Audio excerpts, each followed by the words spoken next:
بسم اللہ الرحمن الرحیم الحمد للہ والصلاة والسلام علی رسول اللہ وبعد۔ ایک اہم سوال جمہوری انتخابات اور پارلیمنٹ میں حصہ لینے کے تعلق سے جو مختلف دینی جماعتیں کہلاتی ہیں اور اس پر لوگوں کو ترغیب دیتی ہیں کہ ہم سیکولر لوگوں کا لا دینی قوتوں کا مقابلہ کرنے کے لیے جائیں گے اور میدان ان کے لیے نہیں چھوڑیں گے، ضروری ہے کہ ہمیں جانا چاہیے اور پیچھے بیٹھنا نہیں چاہیے۔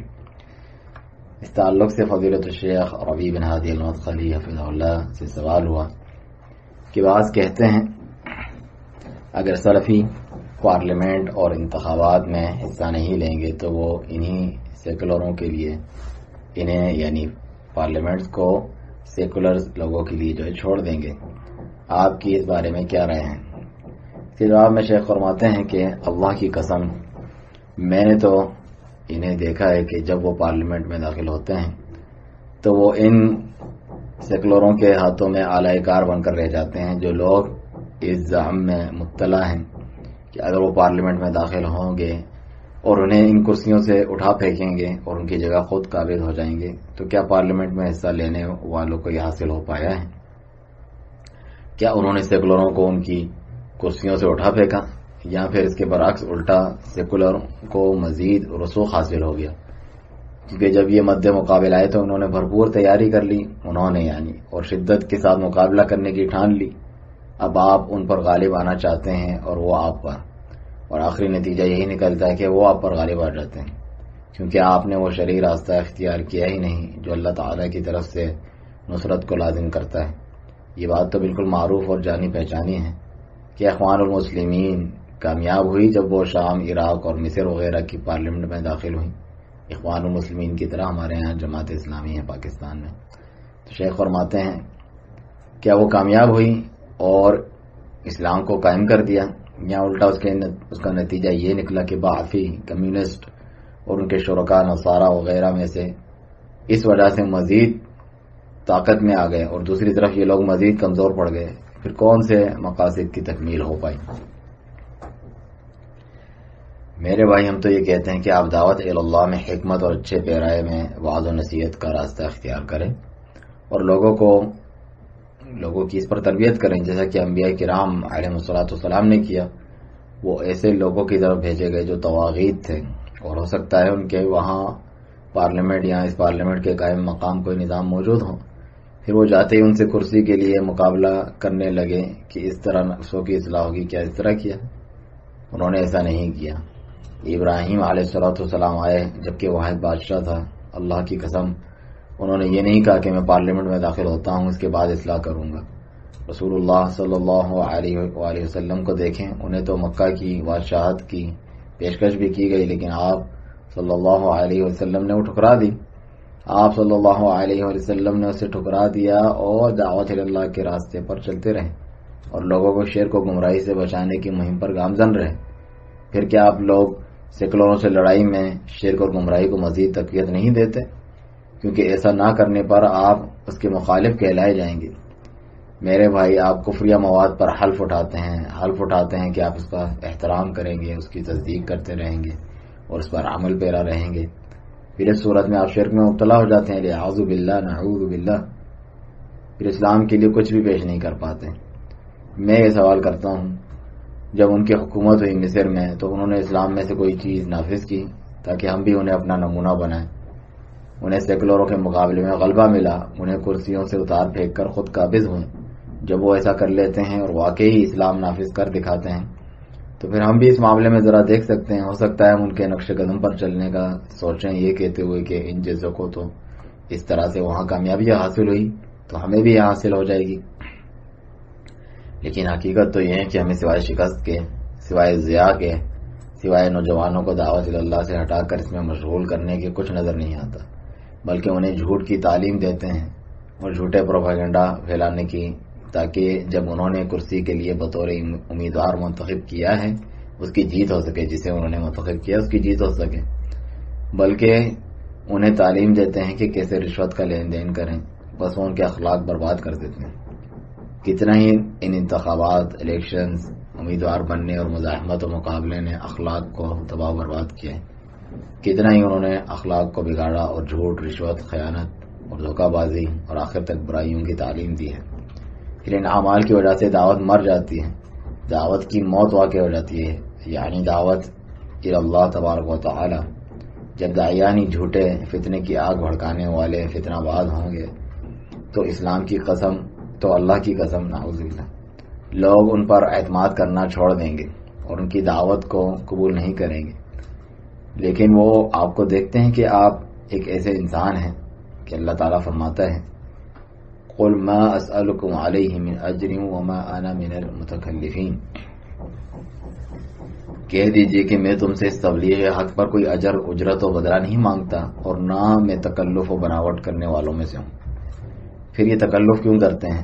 آپ کو اجر چاہیے، آپ کو کرسی چاہیے جس پر آپ کا قبضہ ہو، اور لوگوں کا ماشاء اللہ آپ کے گرد حلقہ ہو. یہ سب تو جلد مل جانے والا ہے، یہ تو جلد مل جانے والا بدلہ اور اجر ہے. بارک اللہ فیکم. جبکہ انبیاء کرام علیہ الصلوۃ والسلام اللہ تعالیٰ کی قسم کرسیوں کی خاطر نہیں لڑے. انبیاء کرام علیہ الصلوۃ والسلام نے تو لوگوں کو اللہ تعالیٰ کی عبادت کی طرف دعوت دی اور شرک و گناہوں سے نکلنے کی طرف دعوت دی. چنانچہ اس کے پیچھے نہیں بھاگے. اگر یہ واقعی صحیح طریقہ ہوتا تو اللہ کی قسم ضرور ہمارا رب سبحانہ و تعالیٰ اپنے انبیاء کرام علیہ الصلوۃ والسلام کو یہ سیاست سکھاتا اور انہیں سیاسیات اور منصوبوں میں سے وہ کچھ سکھلاتا جسے کوئی نہیں جانتا سوائے اللہ تعالیٰ کے. پھر وہ بے دین سیکولروں اور مشرکین سے کرسیاں چھین لیتے. لیکن جو صحیح طریقہ اور راستہ ہے وہ یہی ہے کہ اللہ تعالیٰ کی راہ کی طرف صحیح دعوت دی جائے، عقائد کی تصحیح ہو، لوگوں کو کتاب اللہ اور سنت رسول اللہ صلی اللہ علیہ وسلم سے جوڑا جائے، لوگوں کے اندر یہ شعور بٹھایا جائے کہ آپ کو ان کی دنیا میں سے کچھ نہیں چاہیے.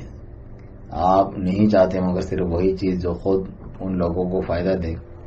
یہاں تک کہ خود اس کرسی پر براجمان سیکولر کے پاس جائیں، اس سے کہیں واللہ مجھے کچھ نہیں چاہیے، تمہاری کرسی تمہیں مبارک ہو.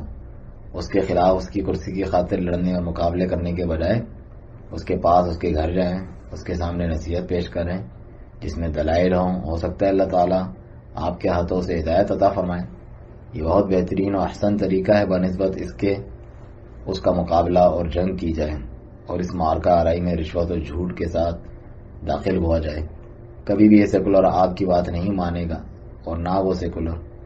جب اسے یہ اچھی طرح معلوم ہوگا کہ آپ تو اس کی کرسی کے پیچھے پڑے ہیں اور مال کے اور دنیا کے اور مناصب کے پیچھے لگے ہوئے ہیں. جب پاک صاف دعوت آئے گی جو لوگوں سے ان کی تجارتوں میں مزاحمت نہیں کرتی، نہ ہی ان کی حکومت میں، نہ ہی ان کی کرسیوں پر لڑتی ہیں، ہم تو بس انہیں خیر کی جانب رہنمائی کرنے اور ان کے سامنے حق پیش کرنے والے ہیں. ہو سکتا ہے کہ اللہ تعالیٰ ان سے راضی ہو جائیں تو وہ دنیا و آخرت کی سعادت مندی سے ہمکنار ہوں. جیسا کہ جو ہے شیخ ربیع حافظ اللہ نے اپنی دوسری معناس کتاب منہج الانبیاء فی الدعوۃ الی اللہ میں بھی فرمایا کہ اللہ تعالیٰ نے موسیٰ علیہ السلام کو سرکش بادشاہ خدائی کے دعوے دار فرعون کی طرف بھیجا تو یہ ہدایت فرمائی کہ آپ کو رسالت کے آغاز ہی میں عقیدہ توحید بتلایا گیا اور شخصی طور پر آپ کو مکلف کیا گیا کہ اسے دل میں اچھی طرح بٹھا لیں. پھر آپ کو حکم ہوا کہ اسی دعوت کو لے کر فرعون کے پاس جائیں. ساتھ ہی اللہ نے آپ کو دعوت کا حکمت بھرا طریقہ بھی بتایا جس سے آپ نے فرعون کا سامنا کیا. اللہ سبحانہ کا ارشاد ہے کہ اذهب الى فرعون انه طغى فقل هل لك الى ان تزكى واهديك الى ربك فتخشى. آپ فرعون کے پاس جائیں، اس نے سرکشی اختیار کر رکھی ہے، اور اس سے کہیں کہ کیا تو اپنی درستگی اور اصلاح چاہتا ہے اور میں تیرے رب کی طرف تیری رہنمائی کروں تاکہ تیرے اندر اس کا خوف پیدا ہو. پھر آپ کے بڑے بھائی ہارون علیہ السلام کو نبوت عطا کر کے آپ کے ہاتھوں کو مضبوط کیا گیا تاکہ اچھی طرح حجت قائم کی جا سکے. پھر دونوں کو دعوت اللہ میں نرمی کی تعلیم دی گئی کیونکہ یہ اس شخص کی ہدایت کا قریب ترین وسیلہ ہے جسے اللہ تعالیٰ ہدایت دینا چاہتا ہے. فرمایا اذهبا الى فرعون انه طغى فقولا له قولا لينا لعله يتذكر او يخشى. کہ آپ دونوں فرعون کے پاس جائیں، اس نے بڑی سرکشی کی ہے، اسے نرمی سے سمجھائیں شاید کہ وہ سمجھ لیں یا ڈر جائے. تو آپ دونوں نے اللہ تعالیٰ کے حکم کی تعمیل کرتے ہوئے فرعون کی ہدایت اور توبہ کی امید کرتے ہوئے اس کو اللہ کی طرف بلایا تاکہ وہ اللہ سبحانہ تعالیٰ سے ڈر جائے اور ظلم و شرک کے بھیانک انجام سے بچ جائے. تو یہ ایک دوسری جگہ سے کلام جو ہے مفید سمجھتے ہوئے ہم نے یہاں پر اس کا اضافہ کیا. آگے شیخ فرماتے ہیں لیکن اگر ہم آئیں اور ان سے مقابلہ کریں، اس دوڑ میں ان کے ساتھ شریک ہو جائیں، تو آپ کو نہیں چاہیں گے. اگر لوگ دیکھیں گے کہ آپ ان سے کرسی کے بارے میں مقابلہ کرنا چاہتے ہیں تو وہ کبھی بھی آپ کو نہیں چاہیں گے. بس کیا اس طرح سے سلفی دعوت کمزور نہیں ہوئی یہاں کویت میں کہ جب سلفیوں نے یا جو سلفی کہلاتے تھے انہوں نے انتخابات، پارلیمنٹ اور اس قسم کے جھنجٹ میں حصہ لینا شروع کیا تو سلفی دعوت کمزور پڑ گئی. یہ شیخ جس کا حوالہ دے رہے ہیں وہاں پر احیاء التراث کے نام سے، جو یہاں پر جمعیت لیڈیز وغیرہ کے نام سے کام کرتی ہیں، تو فرماتے ہیں دعوت کمزور پڑ گئی. اگر وہ اپنی پہلی ڈگر پہ ہی چلتے رہتے تو عین ممکن تھا کہ خود حکام ہی حق پر آ جاتے اور ایسی حکومت راشدہ بن جاتی جو کتاب اللہ اور سنت رسول اللہ صلی اللہ علیہ وسلم کے مطابق حکومت کرتی. سبحانک اللہم و بحمدک اشہد ان لا الہ الا انت استغفرک و اتوب الیک.